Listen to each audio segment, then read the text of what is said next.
جی مولانا صاحب، میرا ایک اور سوال یہ بھی ہے کہ یہ امام حسین کے بارے میں کہ ان کی شہادت کا اس مہینے میں جو شہادت ہوئی اس کے بارے میں ہمیں اتنی عظیم ہستی تھی، غم منانا چاہیے، ماتم کرنا چاہیے یا نہیں؟ بسم اللہ الرحمن الرحیم۔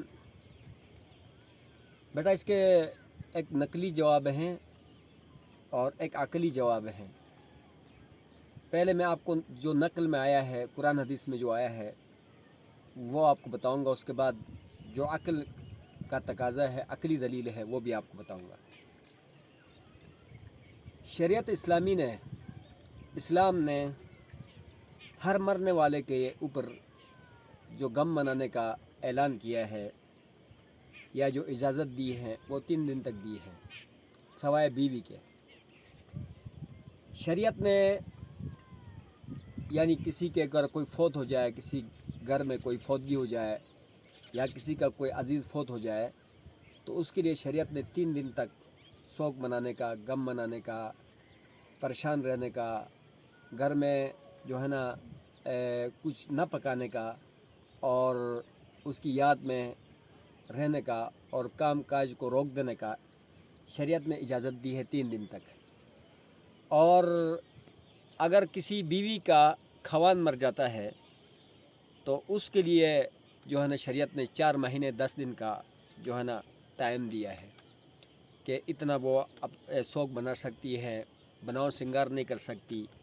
اور اس کی یاد میں اسی گھر میں رہے گی اور آگے پیچھے وہ نہیں نکلے گی۔ تو یہ شریعت نے جو ہے نا بس یہ حد یہاں تک مقرر کیا ہے۔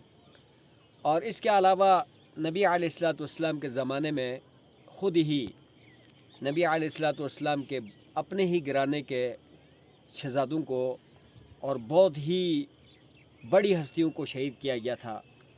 کچھ اس کے صحابہ تھے اور کچھ اس کے گھرانے کے لوگ تھے، جیسے کہ حضرت حمزہ رضی اللہ تعالیٰ عنہ تھے جو نبی علیہ الصلوۃ والسلام کے چچا بھی تھے اور نبی علیہ السلام کے ساتھ اکھٹا دودھ بھی پیا تھا، ان کے رضائی بھائی بھی تھے۔ تو اس کو نبی علیہ الصلوۃ والسلام کے سامنے ہی احد کے میدان میں بہت بے دردی کے ساتھ شہید کیا گیا اور اس کے ساتھ تقریباً 69 اور صحابہ کو شہید کیا گیا، اور اس کے علاوہ بدر میں شہید کیے گئے ہیں۔ اور اس کے علاوہ نبی علیہ الصلوۃ والسلام کے زمانے میں ان کی زوجہ مطہرہ حضرت خدیجہ الکبریٰ رضی اللہ تعالیٰ عنہ جو ہے نا دنیا سے تشریف لے گئی۔ تو نبی علیہ الصلوۃ والسلام نے جتنی شہادتیں ہوئی ہیں یا جتنے گرانے کے لوگ فوت ہو گئے ہیں ان کے اوپر کوئی ایسا طریقہ نہیں کیا کہ جو اپنے کپڑے پھاڑے ہوں، کپڑے اتارے ہوں، آگ پر کودے ہوں اور اسی طرح جو ہے کیا نام ہے چھریوں سے ایک دوسروں کو مارا ہو یا اپنے جو ہے نا گال پیٹے ہوں، اور بلکہ جو ہے حدیث میں آتا ہے کہ نبی علیہ السلام کا جو بیٹا ابراہیم تھا اس کو کسی جگہ رضاعت پہ دیا ہوا تھا دودھ پلانے کے لیے۔ تو نبی علیہ الصلوۃ والسلام کے پاس خبر آئی کہ وہ بیمار ہیں تو آپ تشریف لائیں۔ تو نبی علیہ الصلوۃ والسلام جب وہاں تشریف لے گئے تو ان کو اٹھایا تو نبی علیہ الصلوۃ والسلام کے ہاتھوں میں انہوں نے دم توڑی، یعنی اللہ کو پیارے ہو گئے۔ تو نبی علیہ الصلوۃ والسلام نے زبان سے کچھ نہیں کہا، آنسو بہنے لگے ان کے۔ تو صحابہ نے کہا یا رسول اللہ آپ اور آنسو؟ تو نبی علیہ السلام نے فرمایا کیا میرے سینے میں دل نہیں ہے،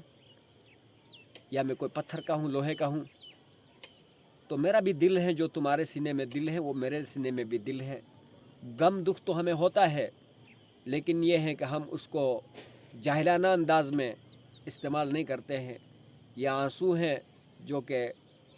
یعنی اختیار میں نہیں ہے، نکلتے ہیں، لیکن ہم اپنے زبان سے اور اپنے کردار سے کچھ بھی نہیں کرتے ہیں، صبر کرتے ہیں۔ تو یہ جو دلیلیں تھے اور نقلی دلیلیں تھیں، اور جہاں تک میں عقلی دلیل دیتا ہوں اس حوالے سے کہ دیکھیں کہ اسلام کی تاریخ میں چاہے جس مسلک سے بھی تعلق ہو، ظاہر بات ہے ہر مسلک کے معزز ہستیاں ہوتی ہیں، بڑے شیوخ ہوتے ہیں، بڑے جو ہے نا اعزاز و اکرام والے لوگ ہوتے ہیں ہر مسلک میں۔ اور آدم علیہ الصلوۃ والسلام سے لے کر ابھی تک کتنے معزز ہستیاں آئی ہیں، انبیاء علیہ الصلوۃ والسلام آئے ہیں اور دیگر رسول آئے ہیں اور اولیاء اعظام آئے ہیں اور انبیاء کے گرانے کے لوگ آئے ہیں، اور ہمارے پاس جو دن ہے وہ 360 ہیں۔ ایک پوائنٹ بات بتا رہا ہوں آپ کو، ہمارے پاس جو دن ہے وہ 360 دن ہے۔ اگر اسلام مستقل ہر ایک کے موت پر، ہر ایک کی شہادت پر، ہر عظیم ہستی کی شہادت پر یا موت پر اور سالانہ اس وقت غم منانے کو کہتا، تو یہ جو 360 دن ہے اور مبارک ہستیوں کی، یعنی وہ ایک دن تو وہ موت نہیں واقع ہوئی اور مختلف اوقات میں وہ مختلف دنوں میں فوت ہو گئے ہیں، تو پھر ساری دنیا غم ہی مناتی رہتی۔ کبھی باپ کے مرنے کا دن آیا ہوتا تو اس دن اس کی غم مناتے، کبھی ماں کے، کبھی بیٹے کے، تو کبھی کسی عظیم ہستی کی یعنی فوتگی والا جو دن آتا ہے تو ہر سالانہ وہ دن منانے لگ جائے اور اسی دن پر پیٹنا شروع کر دے، تو پھر یہ ہے کہ سارا زمانہ، ساری زندگی جو ہے نا غمی میں گزرے گا، ماتمی میں گزرے گا۔ تو یہ عقل کا تقاضا بھی نہیں ہے، یہ عقل کا تقاضا بھی نہیں ہے کہ ہمارے پاس 360 دن ہے اور وہ 360 دن کو ہم غموں میں تقسیم کر دیں، یعنی مبارک ہستیوں کی یعنی موتوں کے اوپر یا شہادتوں کے اوپر، یا اپنے گرانے کے خاندان کے قبیلے کے جو افراد ہیں ان کے موتوں پر کی غموں کے اوپر ہم اس کو تقسیم کر دیں، تو پھر یہ جو 360 دن ہے یہ پھر ماتموں میں بھی گزر جائیں گے اور اسی طرح جو ہیں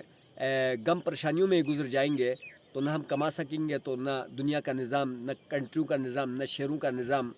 یعنی کوئی نہیں چل سکے گا۔ تو اس لیے میں تو یہاں تک ہوں کہ یہ جتنے لوگ جو ہے نا شخصیات کے نام پر صرف ایک مسلک کو ٹارگٹ نہیں کرتا ہوں، کسی بھی مسلک کا، کوئی بھی مسلک کا شخصیات کے نام پر جلسہ جلوس کر کے یعنی شہریوں کو تکلیف دیتے ہیں، عوام کو تکلیف دیتے ہیں، مریضوں کو تکلیف دیتے ہیں، بوڑھوں کو تکلیف دیتے ہیں۔ ظاہر بات ہے اگر ایک روڈ جلسہ جلوس کی وجہ سے بند ہو جاتی ہے، چاہے وہ حضرت حسین کیوں نہ ہو، چاہے وہ حضرت عمر کیوں نہ ہو، سمجھ آئے جی، ان کے نام کو ایشو بنا کر جو ہے کیا نام ہے روڈوں کو بند کر دیا جائے اور اس کے بعد جلسہ جلوس نکالا جائے اور ایک گروپ اس عمر کے اوپر رونا شروع کر دے، دوسرا گروپ حسین کے اوپر رونا شروع کر دے، تو یہ شہروں کا نظام جو ہے وہ درہم برہم ہو جائے گا اور اس میں جو ہے کیا نام ہے عام پبلک کو، بیماروں کو، دیگر دنیا کو، نظام معاش کو تکلیف پہنچے گا۔ تو اس لیے میری گزارش ہوگی کہ اسلام کو سمجھ کر، چاہے وہ جس مسلک سے بھی ہیں، وہ اسلام کو سمجھ کر